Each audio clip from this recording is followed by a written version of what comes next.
Pagpas naman yung distance offset natin sa 40 pataas, halimbawa 40, 50, 60, 80.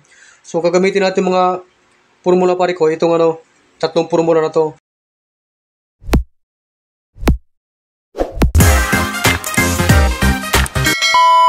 Magandang hapon mga pare ko. Welcome back ulit sa aking channel. So sa ngayon mga pare ko, i-share ko lang sa inyo kung paano gamitin itong mga degree pagdating sa cable tree offset. So dati na discuss na rin ito natin mga pare ko sa una natin mga video, pero hindi natin na-discuss kung paano ba gamitin itong mga degree pagdating sa cable tree offset. So sa ngayon mga pare ko, bali ito yung degree natin simula sa 10 degree hanggang 50 degree. Tapos itong bikat natin mga pare ko, yung 10 degree niya 1.7, yung 15 degree 2.6, yung 20 3.5, yung 25 degree 4.4, yung 30 5.3, yung 35 6.3, yung 40 7.3, yung 45 8.3, yung 50 degree natin 9.3. Tapos ito na yung mga natin mga pare ko, yung set or distance multiplier.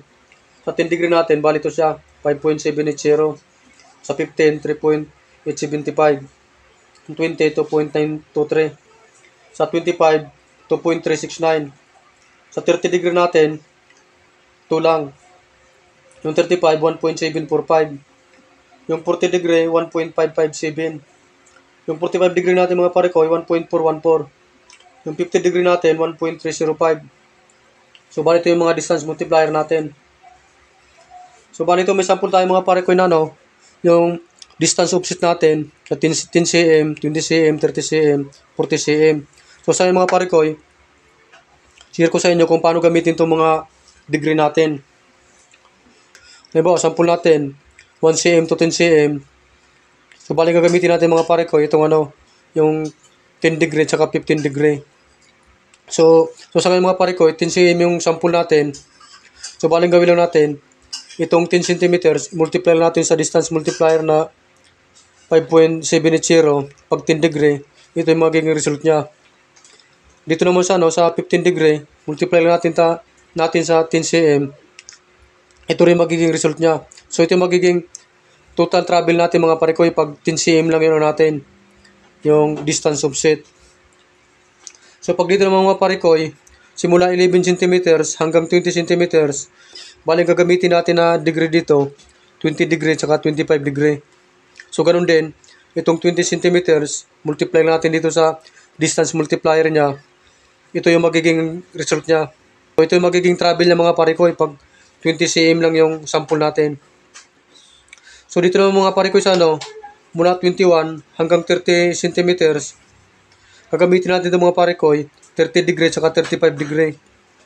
So ganun din, itong 30 cm, multiply lang natin sa to. Ito yung magiging result niya, 60. Pag sa 35 degree, multiply natin sa 1.745, ito yung magiging result niya, 52.3. So ito rin magiging travel natin mga pare ko pag 30 cm yung natin, yung distance offset.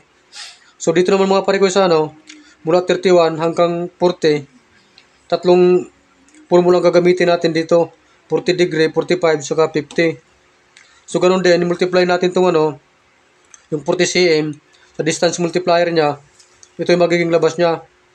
Ganun din to, pag multiply natin itong 40 sa 1.414, ito rin yung result niya.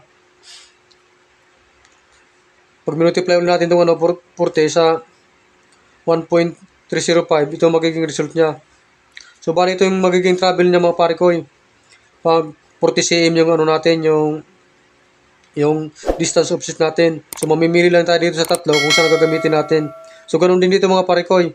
Sa dalawa na to, mamimili tayo kung saan gagamitin natin itong formula.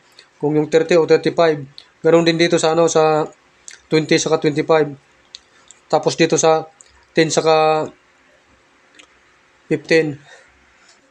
So ito pala mga pare ko, yung mga total ng travel natin, centimeters to, 57.8 centimeters, lahat yan centimeters.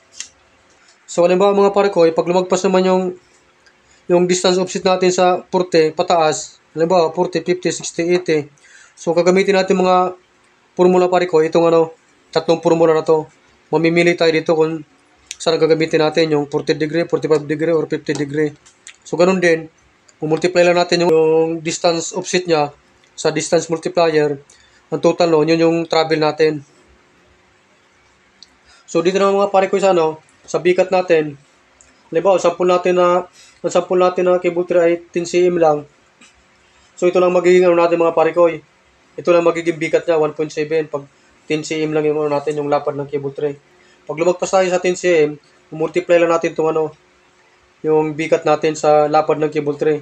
Ang magiging total nun, yun ay magiging total bikat nyo. So ganun lang mga pare ko. Sana makatulong sa inyo ito pagdating sa mga cable tray offset. Para hindi na kayo marapan kung anong degree ang gagamitin nyo, kung ilan yung distance na offsetin nyo, meron na kayong pattern sa mga cable tray offset. So, ganoon lang mga pare ko. Salamat sa panonood.